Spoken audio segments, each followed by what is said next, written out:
¿Qué ha sido de esa genial fantasía de los autos voladores? ¿No existen? Bueno, o más bien, no todavía. Hace muchos años ya lo habían intentado, por ejemplo en la década de los 50, donde le ponían un reactor nuclear a todo y donde la ciencia ficción se consideraba como una predicción bastante acertada. Ford incursionó con el Ford Flybird, que era en 1927 un pequeño avioncito con la idea de hacer el Ford T, el modelo T del aire, pero no tuvo mucho éxito. En 1937 el Arrouville tenía una configuración muy interesante, estaba pensado un poco como un auto volador, pero estaba tampoco ideado para cumplir con ninguna norma, simplemente era un diseño pensando en eso y que volaba, por cierto. Moulton Taylor había diseñado en 1948 el Aerocar, que es efectivamente un auto con un avión incorporado. Uno podía montarlo, incorporarle las alas y ya lo transformaba directamente en un avión, o podía salir con el autito y dejar las alas en el aeropuerto, por ejemplo. Ya en los años 50 el ejército de Estados Unidos quería un jeep volador, hizo algunos inventos medio extraños, pidió a algunos que no son precisamente un auto volador, como el Piaggio iGrip o el Curtiss BZ7, que eran dos ventiladores gigantes apuntando hacia abajo. No tiene precisamente ni forma ni de auto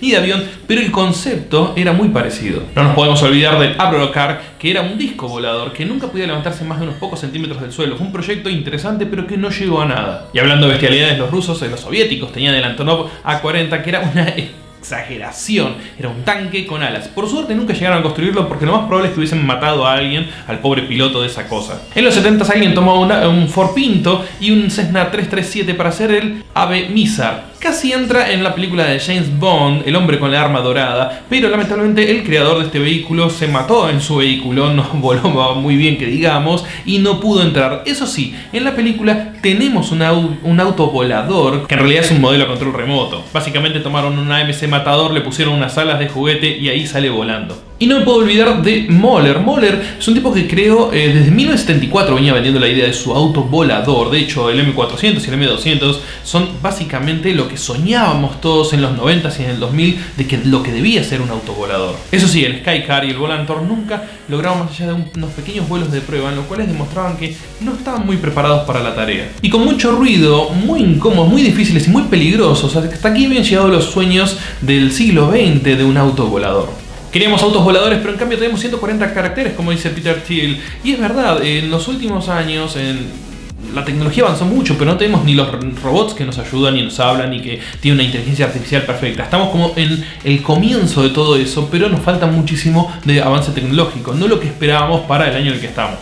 Por ejemplo, una cafetera es una cafetera, una lavadora, y los autos son autos. Más allá de que le agreguemos cosas tecnológicas de las que hemos ido desarrollando, no son esos sueños locos que teníamos hace 50, 60 años. Claro, el cine nos fue alimentando la idea, desde Blade Runner, que tiene esos aerodeslizadores que básicamente la policía utiliza por todos lados, y los vemos en la película, hasta Volver al Futuro. Tenemos a los Jetsons, que nos vendían esa idea de futuro perfecto lleno de máquinas. Bueno, en Star Wars, obviamente, que también en las ciudades grandes tenían un montón de vehículos voladores. En todos lados tienen vehículos voladores. Y no nos olvidemos del Quinto Elemento, donde, bueno, Bruce Willis utiliza un taxi, es tachero del aire, básicamente. Ahora, hay una característica en común en todos estos autos voladores. Primero que nada, son estables. No se mueven para ningún lado, van como en un carril imaginario, se sostienen perfectamente bien del aire. Es como si el aire no influyera en su viaje. Y además son claramente automóviles voladores, cumplen todas las premisas de los automóviles.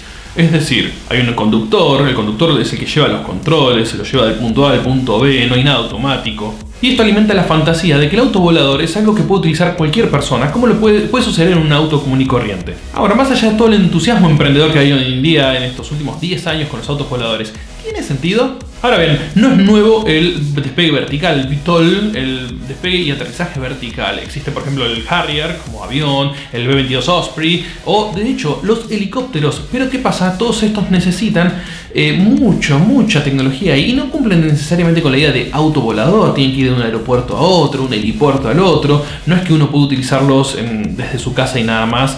A veces sí, pero no siempre. Es que, a diferencia de los automóviles, todos los vehículos voladores tienen que seguir otras normas mucho más estrictas. Por ejemplo, para empezar, uno tiene que ser piloto. Para sacar la licencia de conducir la puede sacar cualquiera. Sacar una licencia de piloto, no. Ahora veamos algunos ejemplos. El aeromóvil es un vehículo con alas, es un auto con alas, Básicamente es un avión que tiene la posibilidad de trasladarse como un vehículo, como un auto, pero no deja de ser un avión. Ok, va a costar 1,5 millones de euros, va a ser bastante caro. Ya hay un modelo del Aeromóvil 3.0 que ya se probó y se demostró, y están construyendo el 4.0, el cual va a tener muchas mejores características y va a estar más estilizado. Pero no deja de ser un avión y no deja de requerir una licencia de piloto para poder volar. Para conducirlo tal vez no, pero para lo otro sí. El Lilium es muy interesante, no cumple la función de auto precisamente, así que no es que uno va a estar rodando por las calles, pero sí de auto volador, en el cual uno se maneja como un aerodeslizador por toda la ciudad, utilizándolo como un helicóptero si se quiere, pero sin las palas gigantes, porque tiene todos los motores entubados, motores eléctricos, un alcance de 300 km por hora, velocidad máxima, porque puede rotar los motores y transformarse más en un avión, así que los traslados pueden ser más rápidos si se quiere.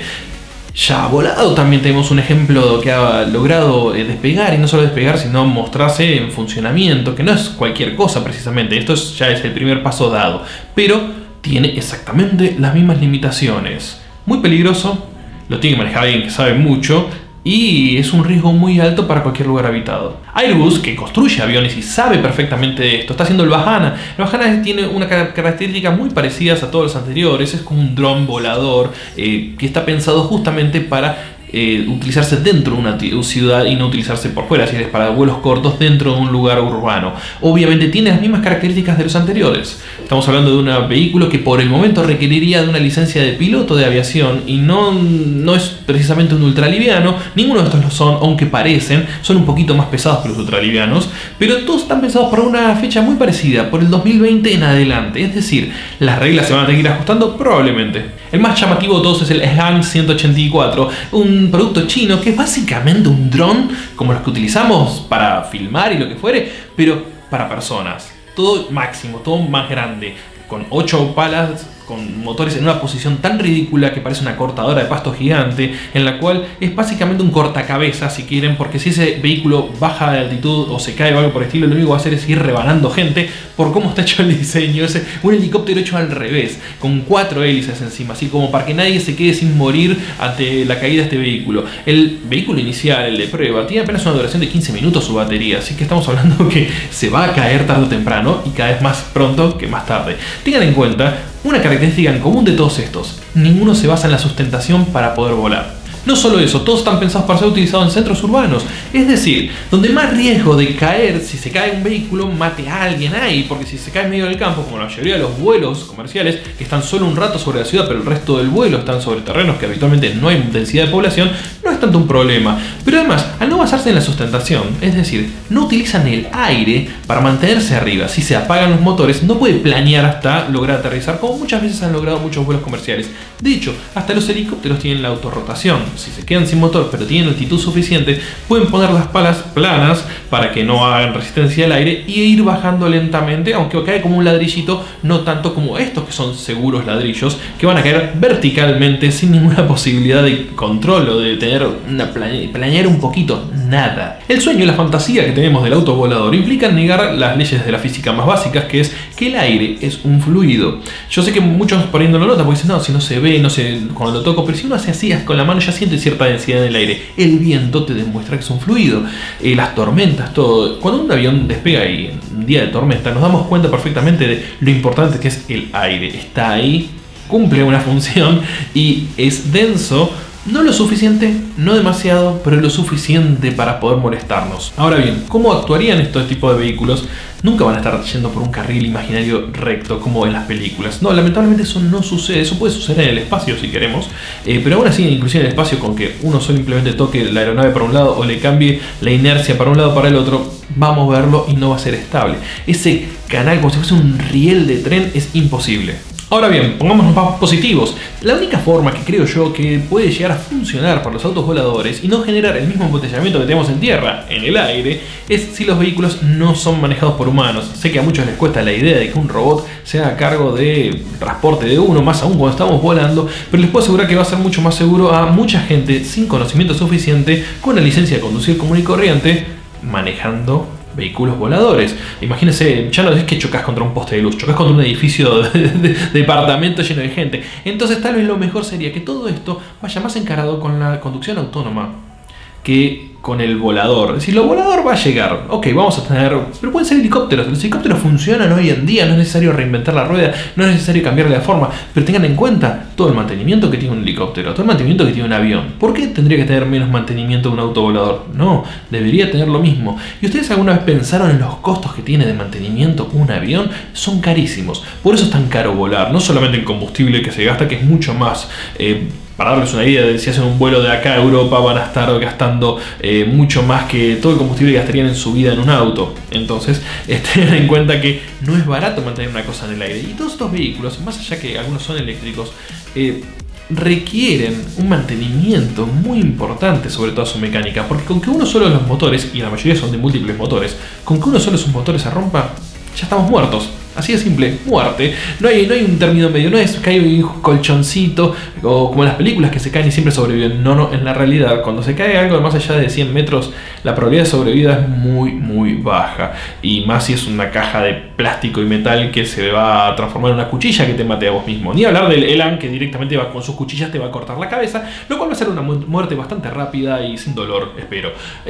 Así que esos serían los problemas. Mi idea es que lo ideal sería de todo esto que fuese con conducción autónoma. Me parece que ahí es donde podríamos llegar a tener una posibilidad. Aún así los riesgos todavía están, la tecnología todavía falta en algunos lugares, en algunas partes de todo este esquema, y todavía no veo la necesidad real de los autos voladores. Pero me encantaría, obviamente, como en las películas que ya les mostré, ¿quién no le gustaría un auto volador? Esperemos que así se dé algún día.